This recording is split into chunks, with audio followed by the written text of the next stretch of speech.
ओम तरणशतसवर्णं कर्णगूर्णद्विरेफा वरिकरितकपोलोद्दान दामाभिरामम् गिरिशगिरिसुताभ्यां लालितं नित्यमङ्के स्वजनभरणशीलं शीलये विघ्नराजम् प्रातःकाले कुमारी कुसुमकुमकुमा जाप्यमाला जपन्ति मध्याह्ने प्रौढरूपा विलसितवदना चारुनेत्रा विशाला सायाह्ने वृद्धरूपा गलितकुचयुगा रुण्डमाला वहन्ति सा देवी दिव्यदेवी त्रिभुवनजननी सुन्दरी त्वां नमामि। श्रीराम जय राम जय जय राम।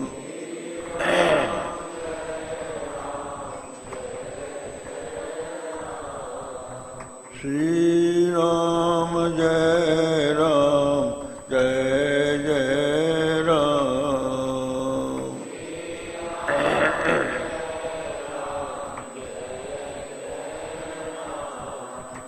श्रीराम जय राम जय जय राम।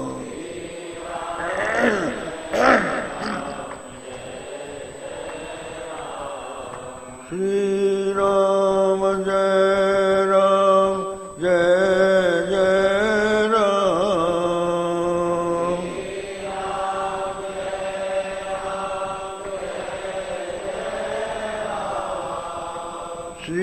श्रीराम जय राम जय जय राम।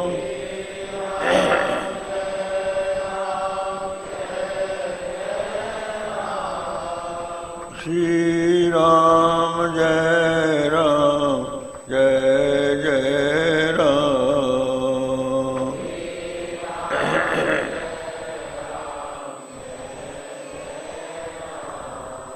श्रीराम जय राम जय जय राम।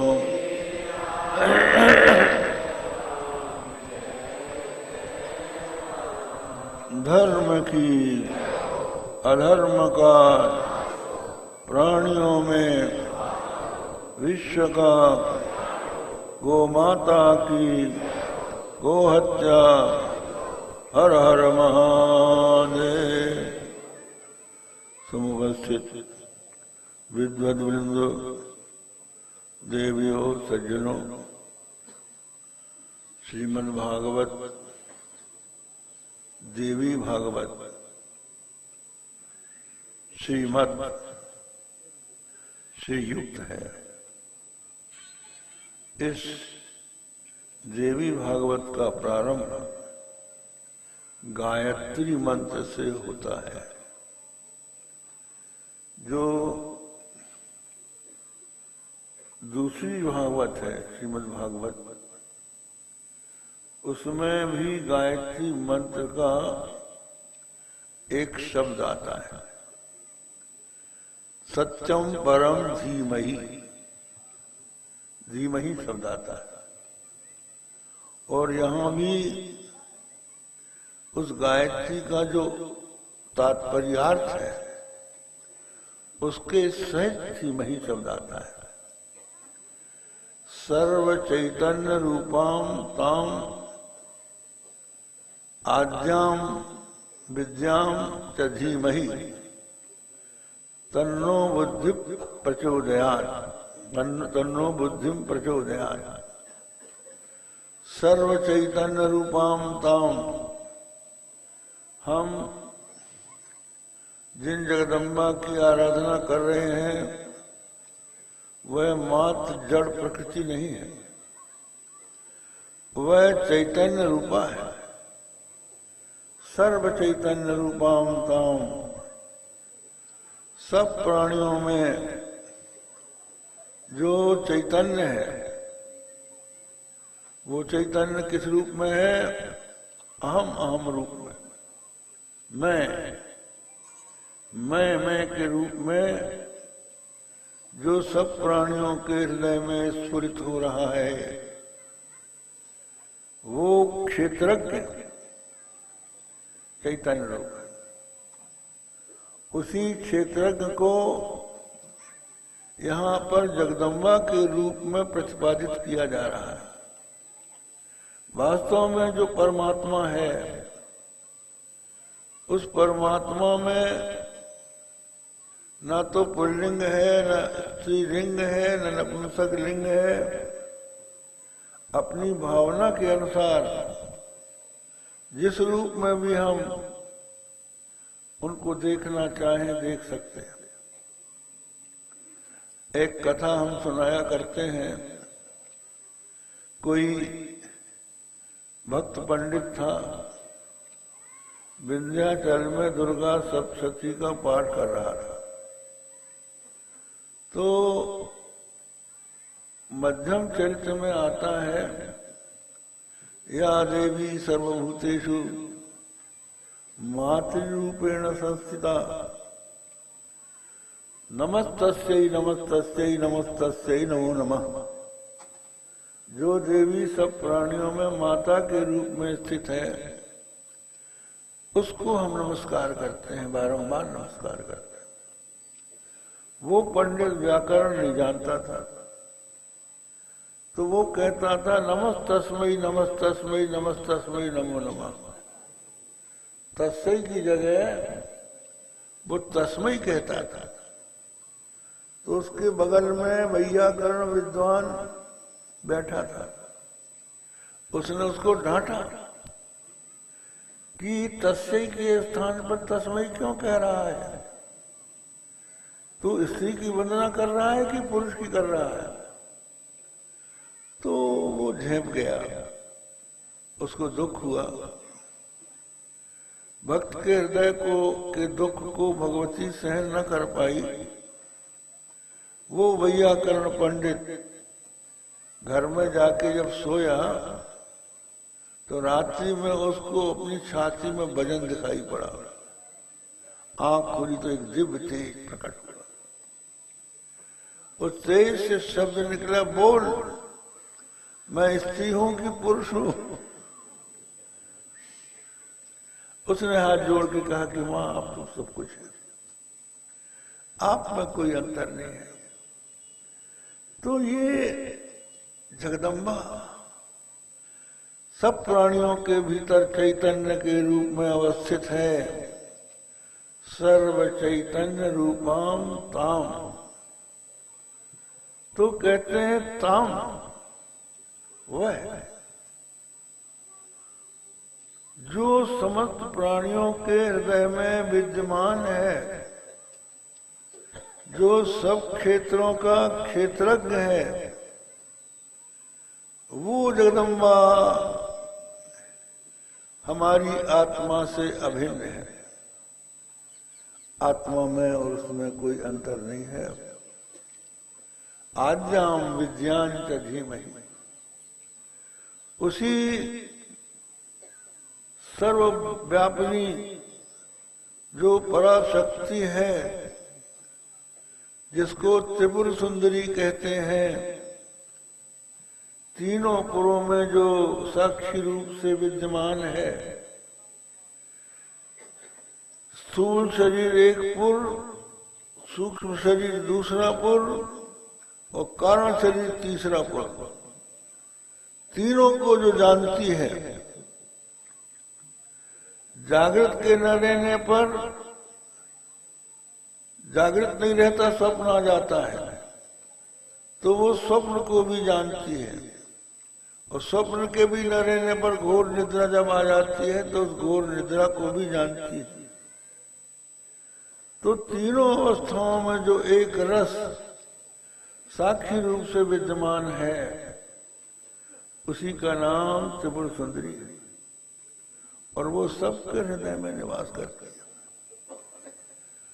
तो उस परम तत्व को, पराविद्या को जो अपनी आत्मा से अभिन्न समझ लेता है, उसकी बुद्धि परमात्मा का साक्षात्कार करके बंधन से प्राणी को मुक्त कर देते हैं। क्योंकि आत्म साक्षात्कार से ही बंधन से मुक्ति मिलती है। तो ये गायत्री मंत्र से प्रारंभ हुआ। इसके पश्चात देवी भागवत का प्रारंभ कैसे होता है, इसके संबंध में एक कथा आती है। कथा यह है कि राजर्षि सत्यव्रत हुए। उन्होंने तपस्या करके ये वरदान प्राप्त किया कि हम प्रलय देखें। तो 7वें दिन इतनी वर्षा हुई कि सारा जगत जला प्लावित हो गया, जल ही जल हो गया। अब उस समय एक नाव आई। उस नाव में पृथ्वी के बीज रखकर सप्तर्षियों के सहित राजर्षि बैठ गया और भगवान ने मत्स्यावतार धारण करके उसकी जो रस्सी है वो उनके सिंग में बांध दिया और वो प्रलय का जल, अथाह जल सर्वत्र व्याप्त था, उसको देख रहे थे। देखते देखते प्रयाग पहुंचे। प्रयाग में देखा एक वट वृक्ष है जिसका नाम है अक्षय वट। आज भी विद्यमान है। आप अगर प्रयाग में जाएं तो किले के भीतर वो वृक्ष अभी भी मिलता है। वो मुगलों के काल में जलाया गया लेकिन वो जल नहीं पाया, अभी भी अक्षय है। तो उस अक्षय वट में एक छोटा सा बालक बैठा है, बाल मुकुंद। करार बिंदे न पदार बिंदम मुखार बिंदे विनिवेशयंतम बटस्थ पत्रस्थ पुटे शयानम बालम मुकुंदम मनसा स्वरा। छोटे से रूप में भगवान उस वट वृक्ष के पत्ते पर बैठे हैं। अपने करार बिंद से, कर कमल से दाहिने चरण को पकड़कर अपने ही दाहिने पैर का अंगूठा मुंह में डालकर चूस रहे हैं। ऐसे बाल मुकुंद का दर्शन किया। उन बाल मुकुंद भगवान के मुख से निकला, सर्वम खलविदम ब्रह्म नेह नानास्ति किंचन। सब कुछ ब्रह्म है। भगवती कहती है सब कुछ मैं ही हूं, मेरे बिना कोई दूसरी वस्तु नहीं। ये शब्द बाल मुकुंद जी को सुनाई पड़ा तो हुआ ये कि भगवान बाल मुकुंद विष्णु भगवान का अवतार है। तो उन विष्णु भगवान ने सृष्टि के प्रारंभ में कथा आती है कि भगवान कारणवाणी में शेषनाग की शैया में शयन करते हैं। उनकी नाभि से कमल निकलता है, उस कमल के ऊपर ब्रह्मा उत्पन्न होते हैं। तो ब्रह्मा बहुत समय तक उसका अंत खोजते रहे। अंत तो गत्वा भगवान ने उनको पर कृपा की तपस्या से। तो ब्रह्मा जी ने भगवान विष्णु की स्तुति की और ये कहा कि आप सारे जगत के कारण हैं, आपका ही मैं पुत्र हूँ, सारा जगत आपसे ही उत्पन्न होता है, आप ही इसकी रक्षा करते हैं और आप में ही इसका विलय हो जाता है। तो भगवान विष्णु बोले कि ऐसा नहीं है, मेरा भी कारण है।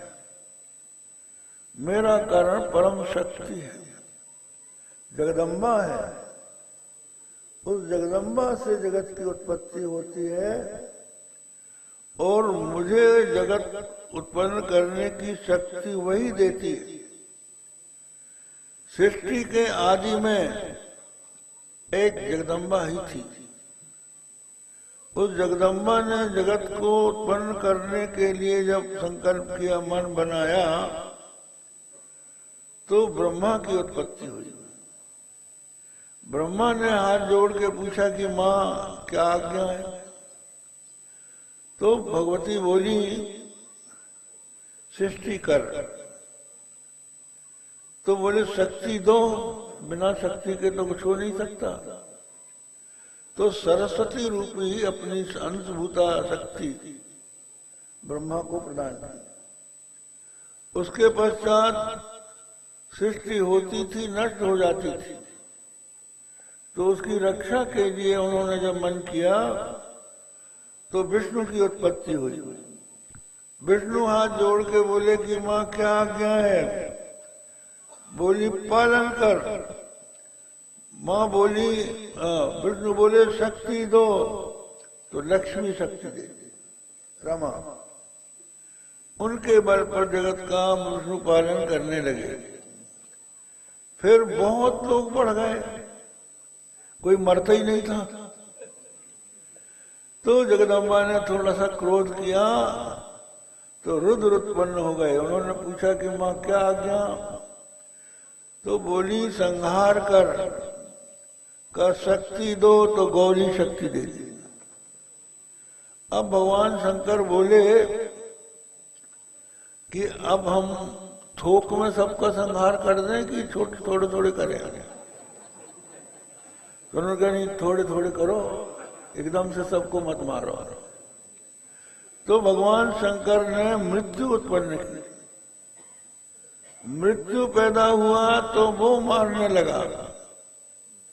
लेकिन जब किसी के घर में कोई मरता है तो लोग व्याकुल होकर रोते हैं, चिल्लाते हैं। तो बड़ा करुण क्रंदन देख के मृत्यु को गिलानी हुई कि हम ये काम नहीं करते। उन्होंने भगवती से कहा माँ इस काम से हम त्यागपत्र देते हैं, इस्तीफा देने लगे। तो भगवती बोली नहीं, ये तो करना ही पड़ेगा। बोले नहीं, हम ये काम नहीं करेंगे। लोग बहुत रोते हैं, बहुत दुखित होते हैं। किसी के यहाँ कोई मर जाता है तो पूरा परिवार आके रोता हो, कई दिनों तक रोते हैं लोग और हमको कोसते हैं। तो जगदम्बा बोली आज से तेरा कोई नाम नहीं लेगा। इसलिए तब से जब कोई मरता है तो लोग ये नहीं कहते कि मौत ले गई, यही कहते हैं कि ये सब कुछ अच्छा था, हार्ट अटैक आ गया, आज ये रोग हो गया, आज ये हो गया। कोई ना कोई कारण लोग बतलाते हैं। इसलिए कहावत है हिले रोजी बहाने मौत। हिले से रोजी होती है और मौत बहाने से होती है। तो बहाने से होने लगी। तो ब्रह्मा विष्णु रुद्र भगवती की दी हुई शक्ति से ही अपना अपना कार्य करते हैं। वही सारी शक्ति सबका आधार है। उस शक्ति के ही द्वारा इस जगत का संचालन होता है। ये बात विष्णु भगवान ने ब्रह्मा जी को बताई। ब्रह्मा जी के पास एक बार नारद जी गए। नारद जी ब्रह्मा जी की स्तुति करने लगे।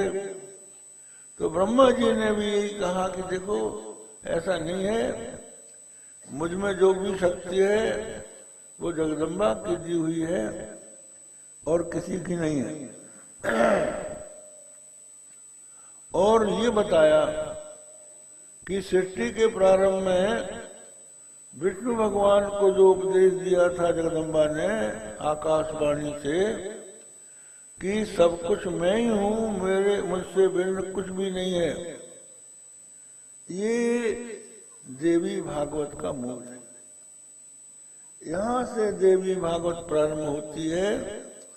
नारद जी ने यही जो बात है व्यास जी को सुनाई, और व्यास जी ने अपने पुत्र सुखदेव जी को सुनाया।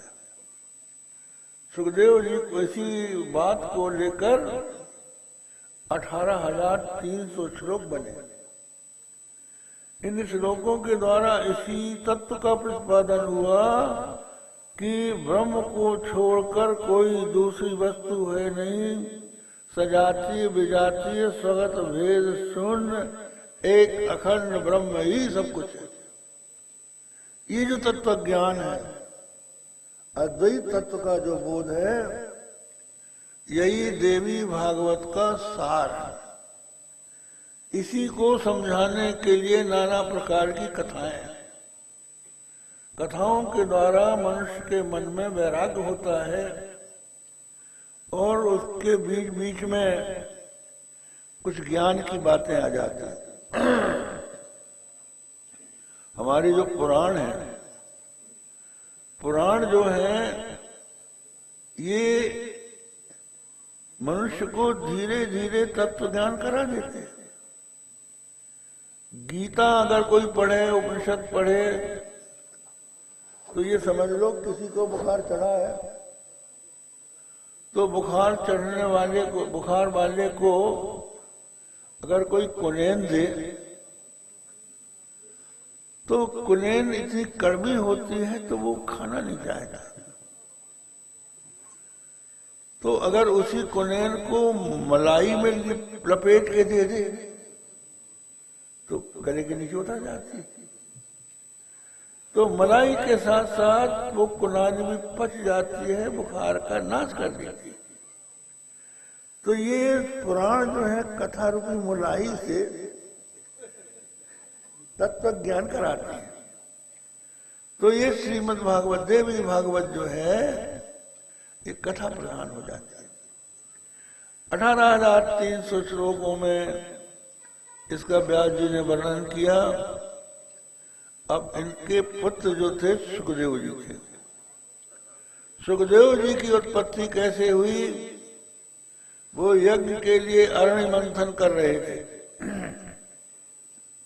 अरण्य आप जानते हैं, जो याज्ञिक लोग हैं उन्होंने देखा है कि 2 लकड़ी होती है, एक नीचे रहती है और ऊपर एक दूसरी रहती है और उसको मथते हैं।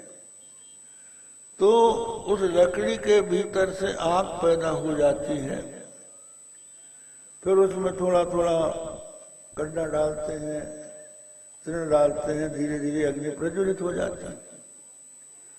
तो जैसे अरण्य से अग्नि पैदा होती है, उसी तरह अरण्य मंथन से अरण्य श्री सुखदेव जी की उत्पत्ति होती है। तो वो सुखदेव जी जो हैं जब बड़े होते हैं तो उनको तीव्र वैराग्य हो जाता है। वो कहते हैं अब हम तपस्या करेंगे और संसार से विरक्त होकर समाधि का अभ्यास करेंगे। अब व्यास जी ने सोचा कि एक बेटा उत्पन्न हुआ है, ये भी अगर विरक्त हो जाएगा तो हमारी वंशावली, हमारे वंश में कौन है, इसलिए इसको गृहस्थ आश्रम में भेजना चाहिए। तो समझाने लगे कि बेटा ऐसा नहीं है, गृहस्थ आश्रम कोई बुरी चीज नहीं है। पहले गुरुकुल में जाके वेद वेदांत का अध्ययन करके समावर्तन संस्कार करके वहां से लौट कर आओ और वहां से लौट के गृहस्थ आश्रम में जाओ। गृहस्थ आश्रम में संतान उत्पन्न करके 3 ऋण होते हैं। जब मनुष्य जन्म लेता है तो उसके 3 ऋण होते हैं, 3 कर्ज होते हैं उसके, देव ऋण, ऋषि ऋण, पितृ ऋण। तो पहले ऋषि ऋण जो है वेद के अध्ययन से चुकता है, फिर देव ऋण यज्ञ से चुकता है, और पृथ्वी ऋण जो है वो संतान उत्पन्न करने से चुकता है। संतान जब उत्पन्न होती है तो वही पितरों को श्राद्ध तर्पण करके उनके मरने के बाद यदि उनका मोक्ष नहीं हुआ है तो उनको तृप्त करते हैं। ये पितरों को तृप्त करना ये माना जाता है कि जीविते वाक्य करनात् मरणे भूल भोजनात् गयायाम पिंडदानाच्च विपुत्र से पुत्रता। पुत्र किसको कहते हैं? जो पिता माता के जीवित रहते हुए उनकी आज्ञा का पालन करे। जीविते वाक्य करनात् और मरणे भूल भोजनात्, जब पिता माता मर जाएं तो लोगों को भोजन कराए, भूल भोजनात्। और गयायाम पिंडदानाच्च, गया में जाके पिंडदान करे। अगर ये तीन काम बेटा नहीं करता तो पुत्र का है, तो वो पुत्र नहीं है। फिर पुत्र इसीलिए उत्पन्न किया जाता है, एष्टव्या बहवः पुत्रा कश्चिदेको गयाम व्रजेत्। बहुत से पुत्रों की इच्छा करना चाहिए, शायद हो उनमें से कोई गया चला जाए। आजकल के तो बेटे हैं, कहते हैं महाराज हमारा फेथ नहीं है, हम गया नहीं जाएंगे, वहां पंडे घेर लेंगे, ये करेंगे वो करेंगे, इसमें क्या रखा है। एक बार की बात है, आश्विन का महीना था, गंगा के किनारे लोग तर्पण कर रहे थे पितरों को। तो एक नास्तिक आ गया, नास्तिक भी पानी उलीचने लगा। तो लोगों ने कहा, अरे तुम तो पितर को मानते नहीं हो, तुम क्यों पानी उलीच रहे हो? बोले हम अपने खेत में पानी सींच रहे हैं। बोले खेत यहाँ से बहुत दूर है, तुम्हारे हाथ का पानी वहां कहाँ जाएगा? तो बोले इसी तरह तुम्हारे पितर जो है मर के स्वर्ग चले गए हैं, तुम्हारा पानी वहां तक क्यों जाएगा? उसने ये तर्क किया तो उस तर्पण करने वाले ने उसको गाली दी बुरी तरह से। तो वो नाराज होने लगे, हमको गाली क्यों दे रहे हो? बोले कहा गाली तुम्हारे माँ बाप के पास पहुंच गई क्या?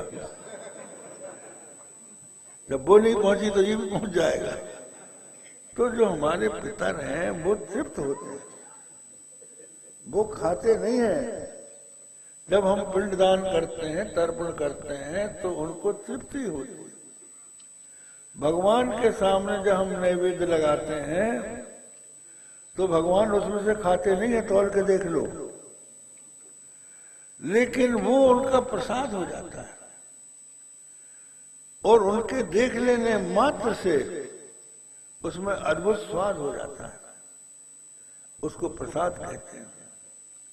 हम ही लोगों के सामने आप लोग फल लाते हैं, फूल लाते हैं, मिठाई लाते हैं, तो हम थोड़ी खाते हैं सब कुछ, खाए तो फिर खराब हो जाएगा, लेकिन तृप्त हो जाता है। भाई ये इतना किसने सेवा की बेचारे। तो ये जो देवता हैं वो तृप्त होते हैं। तो गया में जाके पिंडदान करने से, अब आप देखिए पंडित जो होते हैं वो आपको घर में ठहरा भी लेंगे, सब देवताओं के दर्शन भी करा देंगे और स्नान भी करा देंगे, और अगर आपका पैसा खर्च हो जाए तो आपको दे भी देंगे। लेकिन आप आजकल के जो तीर्थ हैं जिनको दर्शनीय स्थल माना जाता है, वहाँ गाइड होते, वो गाइड जो है अपनी फीस लेके चले जाएंगे, आपका कोई उनसे संबंध नहीं। तो ऐसी स्थिति में ये जो लोग कहते हैं कि हमारा विश्वास नहीं है, गलत है। तुम माँ बाप की संपत्ति लेने के लिए तो विश्वास करते हो, अदालत जाते हो कि हम तो लेके छोड़ेंगे, हमारे बाप दादों की संपत्ति है। फिर पितरों को तर्पण करने से फिर क्यों इतराज करते हो? इसलिए कहते हैं कि पिंडम दत्वा धनम हरे, जो पिंड दान का अधिकारी है वही धन का अधिकारी होता है। तो ये व्यास जी ने कहा कि सुखदेव गृहस्थाश्रम में जाए, लेकिन सुखदेव जी कहने लगे कि हम गृहस्थाश्रम में नहीं जाएंगे, बंधन है। मनुष्य को ये गृहस्थाश्रम बांध देता है, वैराग्य में बाधक है। अभी हम स्वच्छंद हैं, भगवान का भजन कर सकते हैं। जब हम विवाह करेंगे तो स्त्री होगी साथ में, उसके सुंदर वचनों को सुनकर हमारे मन में इतना मोह हो जाएगा कि हम छोड़ नहीं पाएंगे। फिर बच्चे आएंगे, पैदा होंगे, वो हमारा गला पकड़ के हमसे जब प्यार करेंगे तो हमसे कैसे छोड़ा जाए। इसलिए हम गृहस्थाश्रम नहीं करेंगे। ये सुखदेव जी ने कहा और कहने लगे हम तो संन्यास लेके जाएंगे। तो व्यास जी ने कहा कि बेटा ऐसा करो, तुम हमसे देवी भागवत पढ़ लो। तो उन्होंने सुखदेव जी को देवी भागवत पढ़ाई। तो ये 18,300 श्लोक श्री सुखदेव जी ने पढ़ाए। तो सुने, पढ़े। सूत जी जो इसके प्रवक्ता है वो कहते हैं कि हम भी वहीं थे, पिता ने करुणा करके अपने बेटे को पढ़ाया, हम भी वहां बैठे बैठे सुनते रहे। तो वही कथा हम अब आप लोगों को सुनाएंगे, शौनकादि ऋषियों को सुनाएंगे। सो देवी भागवत के सुनने के पश्चात सुखदेव जी के वैराग्य में कोई कमी नहीं आई। उन्होंने फिर समझाया कि देखो गृहस्थ आश्रम जो है मनुष्य के मन को साधना की एक जगह है। गृहस्थ आश्रम का उपयोग भोग में नहीं है, अपने मन को संसार से विरक्त करने का एक साधन है। एक कोई महात्मा दृष्टांत देते थे, बताया था उन्होंने कि एक पंडित थे, बहुत विद्वान थे। तो वो राजकुमार को विद्याध्ययन कराने के लिए जाया करते थे।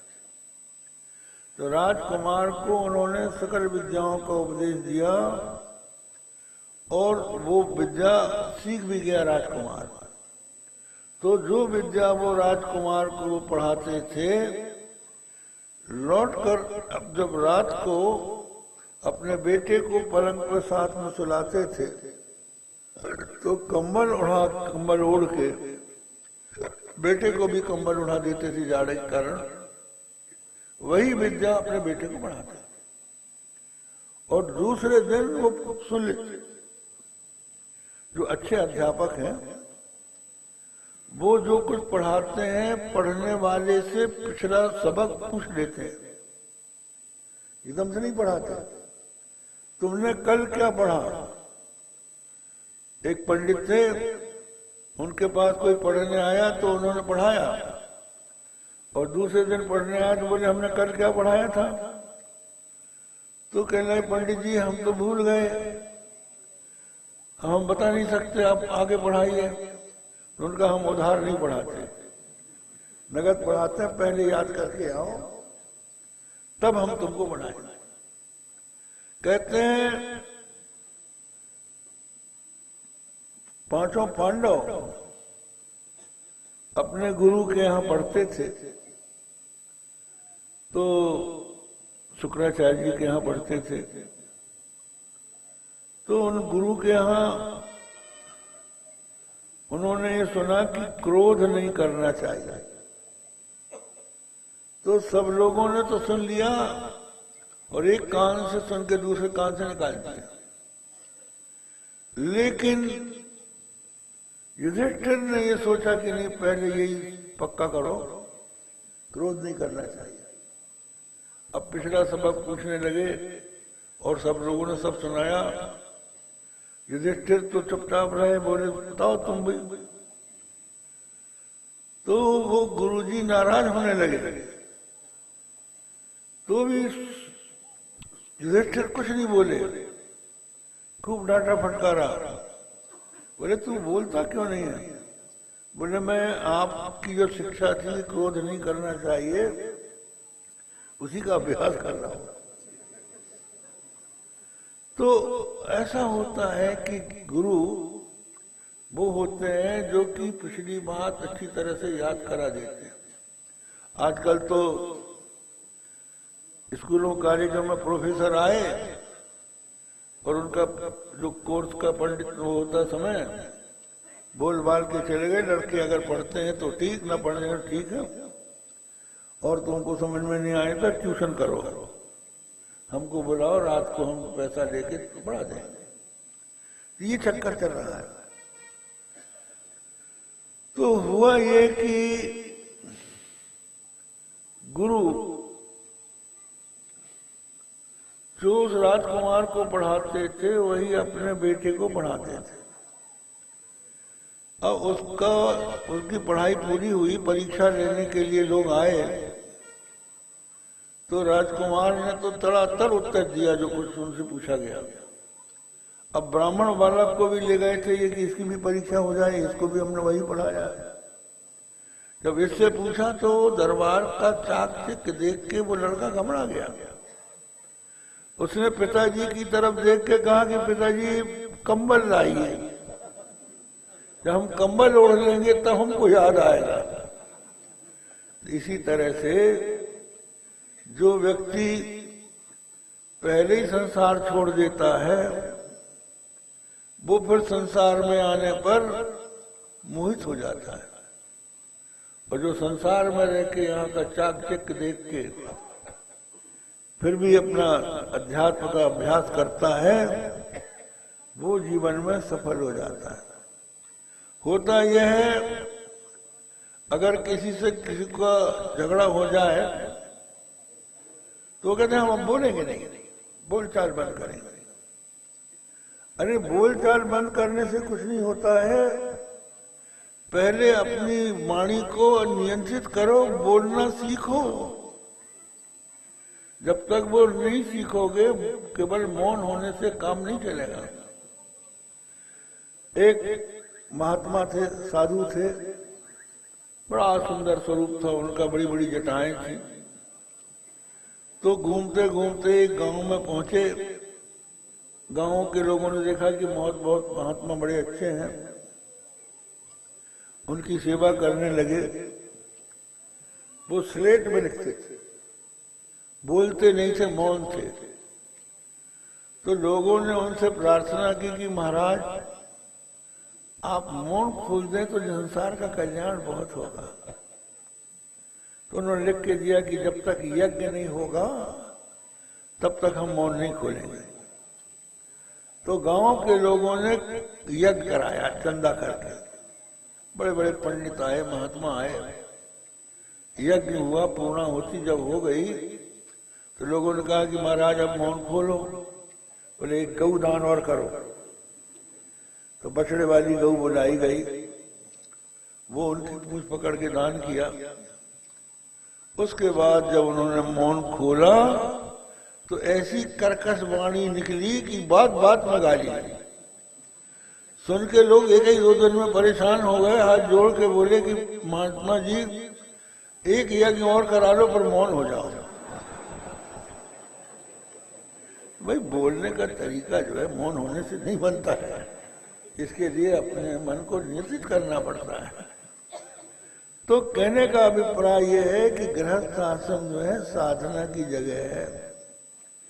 आप पहले से साधु बन गए, अब साधु बनने के बाद आपके मन में इच्छा हुई कि कुछ अच्छा भोजन मिले, तो अब कहाँ स्त्री थोड़ी बैठी है वहां जो आपको मन के अनुसार भोजन देगी। वो जो आपको भिक्षा में आएगा वही खाना पड़ेगा। तो इसलिए एक हम लोग दोहा सुनाते हैं, एक व्यक्ति था, वो अपनी स्त्री को बराबर धमकी देता था कि हम संन्यास ले लेंगे। तो वो समझाती थी कि अगर संन्यास आप ले लोगे तो हमारा क्या होगा, बच्चों का क्या होगा, मत छोड़ो, कुछ दिन और रुक जाओ। लेकिन एक दिन वो कहने लगी हम तो अब संन्यास ले ही लेंगे। तो वो बोलती है, जो घर छोड़े घर मिले, तो घर छोड़ो कंत, घर छोड़े घर घर फिरो, तो न जाइए अंत। अगर ये घर छोड़ने से आपको भगवान का घर मिलता है तो आप चले जाओ, और अगर इसको छोड़ने के बाद घर ही घर घूमना है तो फिर यही घर कौन बुरा, यही रहो। तो ये सब समझाया व्यास जी ने अपने बेटे को। बेटे सुखदेव जी ने सोचा कि ये पिता है, पिता मोह बस उपदेश कर रहे हैं। जहां मोह होता है वहां सच्ची बात लोग नहीं बताते। तो उनके मन में संतोष नहीं हुआ, तो उन्होंने कहा कि जाओ राजा जनक के यहाँ चले जाओ, राजा जनक तुमको ज्ञान का उपदेश देंगे। तो सुखदेव जी राजा जनक के यहाँ गए। राजा जनक जो है विदेह कहलाते हैं। विदेह कहलाते हैं, क्या कारण है? एक बार नारद जी ने सुना कि राजा जनक विदेह कहलाते हैं। कैसे विदेह हैं, हम जरा इनकी परीक्षा लेते। तो वो गए राजा जनक के यहाँ, कहने लगे महाराज आपको लोग विदेह क्यों कहते हैं? तो उन्होंने कहा महाराज ऐसा है, कुछ दिन रहिए तो हम आपको बता देंगे। तो नारद जी वहां रुक गए। एक दिन राजा ने कहा कि महाराज आप बाजार देख के आइए। तो बाजार देखने के लिए गए तो उनके हाथ में एक दीपक दे दिया गया और कहा ये बुझने न पाए। और कुछ लोग तलवार, नंगी तलवार लेके साथ में हो गए। बोले अगर दीपक बुझा तो तुम्हारा सिर धड़ से अलग कर दिया जाएगा। अब नारद जी दीपक न बुझने पाए, दीपक न बुझने पाए। दीपक की तरफ देखते देखते पूरी बाजार घूम के आ गए। पूछा उनसे विदेहराज जनक ने कि महाराज बाजार में क्या देखा? कहा अरे भाई दीपक छोड़ के क्या देखते, अगर गर्दन कटवाते क्या? इसके बाद उन्होंने 56 भोग बनवाए उनके लिए। 56 भोग बनवा के कहा कि महाराज को भोजन कराओ। तो उनको एक चौकी में बैठा दिया और सामने 56 भोग की थाली आ गई। सब प्रकार के व्यंजन रखे थे, बड़ी सुगंध आ रही थी भोजन में। एकाएक उनकी दृष्टि ऊपर गई तो एक कच्चे सूत के धागे से एक बड़ी चट्टान उनकी खोपड़ी के ऊपर लटकी थी। उन्होंने सोचा कि अगर ये सूत टूटा तो खोपड़ी चरमर हो जाएगी। तो वो उसी को देखते रहे और अपना किसी तरह समेट समाट के खाया।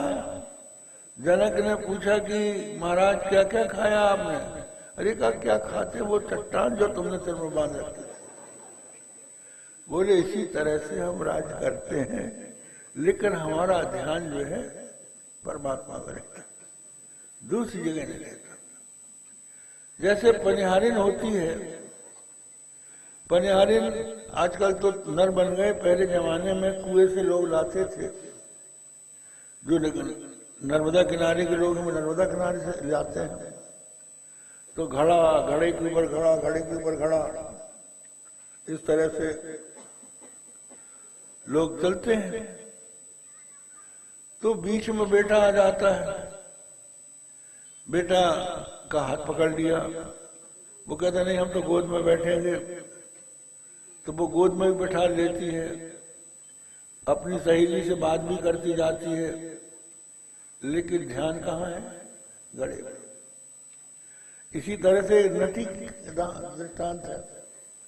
पुंखानुपुंख विषयेषु च तत्परेषु ब्रह्मावलोकन धियं न जहाति योगी संगीत ताल नृत्य वसंगतापि धीरत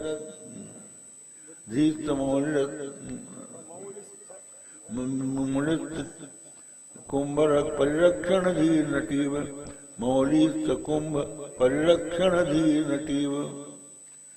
योगी जो होता है पुंखानुपुंखों विषयों में क्रमानुसार तत्पर रहते हुए भी ब्रह्म दर्शन का त्याग नहीं करता। जैसे कोई नटी संगीत हो रहा है, ताल हो रहे हैं, नाच रही है, माथे में घड़ा भी रखी है, लेकिन जैसे उसका ध्यान घड़े पर रहता है, उसी तरह से परमात्मा में जिसका ध्यान रहता है वो विदेह कहलाता है। वो चाहे गृहस्थ हो चाहे विरक्त हो। तो ऐसे जनक जी के पास श्री सुखदेव जी को भेजा गया। तो सुखदेव जी को पहले पहरेदार ने नगर में प्रवेश से रोका। किस लिए जा रहे हो? राजा से क्या चाहते हो? उन्होंने कहा कुछ हमको सत्संग करना है। उसने छोड़ा। फिर महल में आए, वहां खड़े हो गए तो राजा ने कहा इनको रजवास में भेज दो। और सुंदर स्त्रियों के बीच में बढ़िया पलंग दे दिया गया सोने को। वो पंखा जलने लगी, सेवा करने लगी, हाँ भाव कटाक्ष से उनको मोहित करने का प्रयत्न करने लगी, लेकिन सिवा भगवान का नाम जप के और कुछ नहीं, किसी की तरफ नहीं देखा। बिस्तर में सोए, थोड़ी देर पहले संध्या की, उसके बाद विश्राम किया, उठ के फिर ध्यान करने लगे। संसार की तरफ उन्होंने अपना मन नहीं किया, किसी को देखा नहीं। तो राजा जनक ने समझा कि ये पात्र है। फिर अपने पास बुलाया। बुलाने के बाद उन्होंने सत्संग की बातें सुनाई और ये बताया कि आप डरते क्यों? बंधन से आप मुक्त होना चाहते हैं, लेकिन बंधन का कारण क्या है? उन्होंने कहा मन एवं मनुष्याणाम कारणम बंध मोक्षयो बंधाय विषयासक्तम मुक्त्यै निर्वशयम मनः। मनुष्यों का मन ही बंधन और मोक्ष का कारण है। विषयों में आसक्त हो जाना ही बंधन और विषयों में अनासक्त हो जाना ही मुक्ति है। और वास्तव में देखा जाए तो आत्मा में बंधन है ही नहीं। जो शरीर, इंद्रिय, मन, बुद्धि, प्राण सबका साक्षी है, जो प्रकृति के तीनों गुणों को देखने वाला है, जो सबका साक्षी है, उस साक्षी में बंधन नहीं। वो तो सबका दृष्टा है, नित्य शुद्ध बुद्ध मुक्त स्वभाव है। उस आत्मा को तुम समझ लो तो तुम में बंधन है ही नहीं। इस तरह से उन्होंने बताया कि नैव किंचित करोमि इति युक्तो मन्येत तत्त्ववित् पश्यन् शृण्वन् गृहन् जिघ्रन् असन् सपंसन् इंद्रियाणि इंद्रियार्थेषु वर्तन्त इति धारयन्। जो युक्त है, तत्ववेत्ता है, खाता हुआ, पीता हुआ, बोलता हुआ, सब कुछ करता हुआ भी कुछ नहीं करता, ये समझता है कि इंद्रियां इंद्रियों के विषयों में जा रही हैं, मेरा इससे कोई संबंध नहीं है। इस प्रकार का तत्व ज्ञान श्री सुखदेव जी को दिया गया। तो उनके मन में से मोह दूर हुआ। फिर लौट के वो गए और उन्होंने कहा कि ठीक है, गृहस्थाश्रम स्वीकार किया, संतान उत्पन्न हुई। फिर उसके बाद गृहस्थाश्रम के कर्तव्यों को पूरा करके वानप्रस्थाश्रम में गए। वानप्रस्थाश्रम से फिर संन्यास लिया और संन्यास में नारद जी के उपदेश से, तत्व ज्ञान से वो सब ओर से असंग हो गए और वहां से अंतरिक्ष में चले गए, सबका त्याग कर दिया। तो व्यास जी उनके वियोग में दुखी हुए, पर उन्होंने उनकी ओर देखा नहीं। हा पुत्र वो कहने लगे। तो पहाड़ों से ध्वनि आई, हा पुत्र तुम ही हो, जो अज्ञानी है वही पुत्र होता है। इस तरह की कथा देवी भागवत में श्री सुखदेव जी की आती है। श्रीमद् भागवत की कथा के अनुसार, उपनिषदों के अनुसार बात कुछ दूसरी है। वहां तो ये आता है कि श्री सुखदेव जी माता के जब गर्भ में आए तो 16 वर्ष तक गर्भ से निकले ही नहीं। अंत में व्यास जी ने उनसे कहा कि अरे बालक क्यों नहीं निकलता है? बोले गर्भावस्था में ज्ञान रहता है, बाहर निकलूंगा तो मोह माया में पड़ जाऊंगा, तो मैं नहीं निकलूंगा। तो उन्होंने कहा कोई शर्त है? बोले अगर शंकर जी हमको उपदेश करें तो हम निकल सकते हैं। तो भगवान शंकर से प्रार्थना की गई। तो जैसे बालक बाहर निकला, शंकर जी ने उनको उपदेश दिया। उपदेश देते ही वो विरक्त होके चले गए। नारद जी उनके, व्यास जी उनके पीछे पीछे गए, लेकिन उन्होंने लौट कर नहीं देखा। तो वो सुखदेव जी की कथा दूसरी है। ये गर्भवास में नहीं थे, ये अरण्य मंथन से उत्पन्न हुए थे, इसलिए वो सुखदेव जी दूसरे हैं, ये दूसरे हैं। कल्प भेद की कथा है। कल्प भेद हरिचरित सुहाय, इसलिए इसमें मोह नहीं करना चाहिए। अंततोगत्वा ये श्रीमद् भागवत, देवी भागवत जो है, इसके श्रवण से अंत में तत्व ज्ञान होता है और तत्व ज्ञान से ही मुक्ति होती है। ये कथा यहाँ पर पूर्ण करते हैं। थोड़ा सा भगवान का नाम लीजिए। श्री राम जय राम, जय जय राम।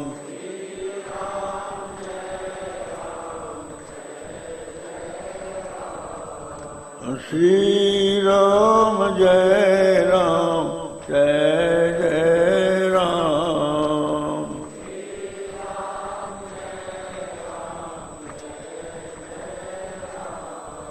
प्यारे जरा तो मन में विचारो,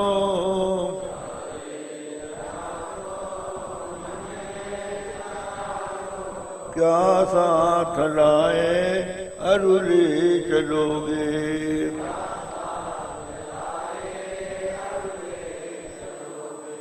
जाता सदा साथ यही पुकारो,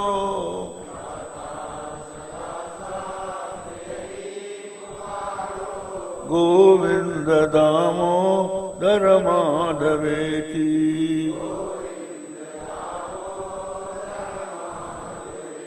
गोविंद दामोदर माधवेति।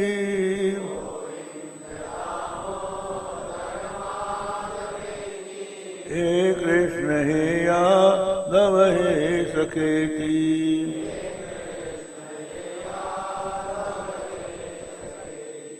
श्री कृष्ण गोविंद हरे मुरारे,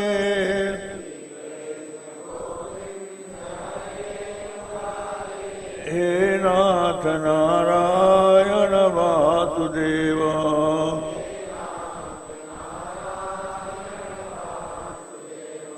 श्री कृष्ण गोविंद हरे मुरारे,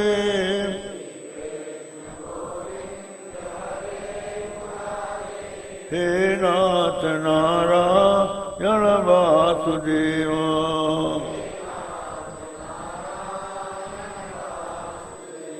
धर्म की अधर्म का प्राणियों में विश्व का गो माता की गो हत्या। हर हर महादेव।